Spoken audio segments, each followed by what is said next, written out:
Hey everyone, welcome back. In this video, I'm going to show you how to make your own frills for the Dilophosaurus pair from Rebor.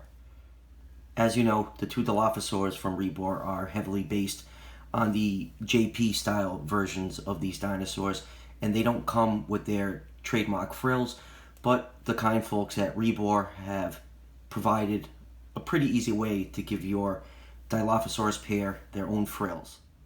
So step one, what you want to do is go into the description under this video and click on the link to Rebor's Facebook page. There's a post on there with a picture of the frills that you need to print out, and that is the first step. You're going to want to print them out on matte photo paper right here. It says to use a laser printer, but I just have a regular ink printer and they came out pretty nice. The size paper you want to use is 8.5 inches by 11 inches.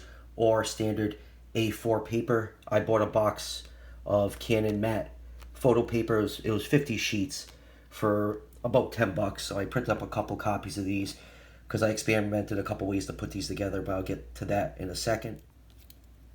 Next, what you want to do is get a small pair of scissors. Like, probably can get them at any craft store or maybe even in the beauty department. I actually use these scissors on my Swiss Army knife right here. They were very small and easy to maneuver because it is a pain to cut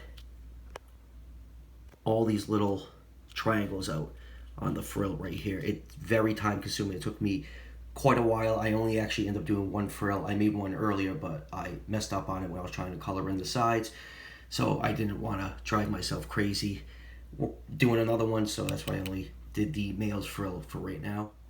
So you get two sets of frills. This one right here, A and B, this is the front for the male, which is Green Day, and this is the back of the frill. This one down here, A and B, this is the front for the female Oasis, and this is the back of the frill. And here is the completed frill for the male Dilophosaurus. Green Day, this is the front, and this is the back right here. And what you do is once you have all the paper trimmed off it, you just want to get a glue stick and just cover the back of it and just line up all those edges together. It's going to be a pain because there's a lot of edges, and if you didn't cut them right on both sides, you're going to have to do a little additional trimming to get rid of all that white and to get them to line up. So once you have everything glued and dried, all the edges, you're going to see a lot of white along them. Rebor suggested painting them. I had a color that matched it, and I tried painting them, but I ended up messing up and my brush slipped and I got paint across the frill, so I had to do all this cutting all over again. So those of you that started the cutting, you know how tedious and stressful it can be. So what I ended up doing was I just got a Sharpie marker right here, and I just got the tip and I literally just let it bleed into the edges just to cover up that white, and the black actually made this look pretty nice. I mean, I didn't get it perfectly. I could still see just a little white on it, but all in all, the frill looks really nice once you do all that. So you, like I said, just get a Sharpie and just push it into the corners of each one. Just let that ink bleed in there, and that should take care of the white along the edges.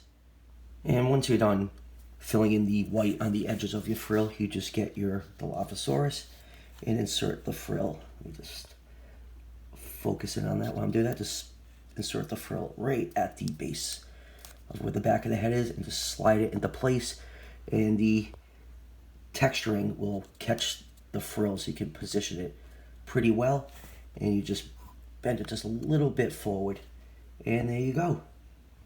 You have a nice frill for your Dilophosaurus. And I have to say, it really doesn't look that bad. It actually looks quite nice even from the back right here.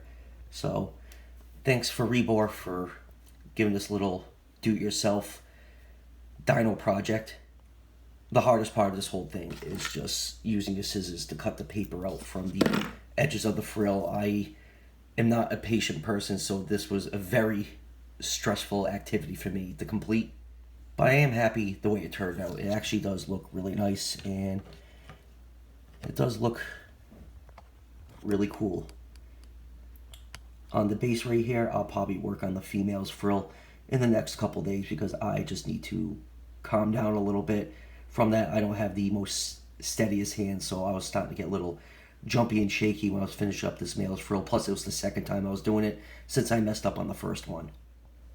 So I hope you guys enjoyed this video on how to make your own Dilophosaurus frills. Like I said, the link to that Facebook page is in the description. Just click on the link and click on that first picture and just download it, save it to your phone, and just print it on the paper I suggested.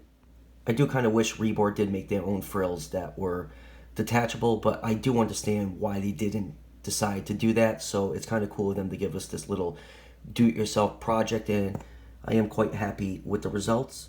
So let me know in the comments if you guys are planning on doing this for your Dilophosaur peers. And if you already did, if there's any different techniques you'd like to share, different than what I suggested, I'd love to hear about it.